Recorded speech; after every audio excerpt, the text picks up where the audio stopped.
এখানে দুটো চিপসের প্যাকেট নিয়েছি, এখানে একটা পেঁয়াজ, লেবু আর হচ্ছে যে কাঁচা লঙ্কা নিয়েছি। এখানে প্রথমে পেঁয়াজটাকে টুকরো টুকরো করে নেব।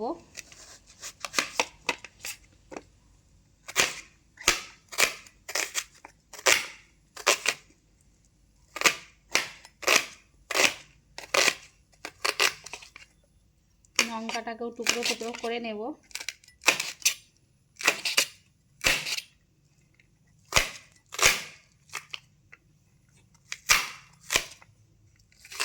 এভাবে পেঁয়াজকে টুকরো টুকরো করে নিয়েছি, বেশি দেব না, এটা না দিলেও হবে। এখানে নেবুটা নিয়ে নিচ্ছি, এবার নেবুর টুকরো বানিয়ে নিয়েছি। এখানে চিপসের প্যাকেটগুলো দিয়ে দেব।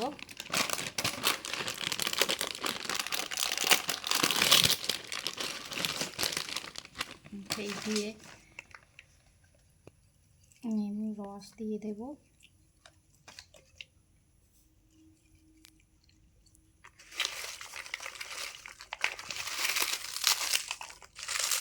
এভাবে ভালো করে এটাকে মাখিয়ে নেব।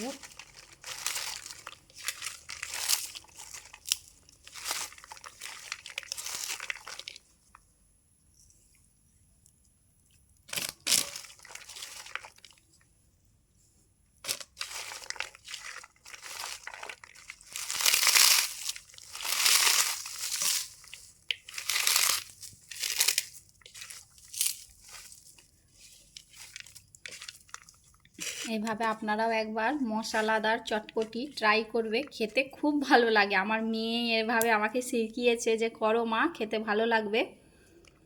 তোমরা এভাবে একবার ট্রাই করে দেখবে।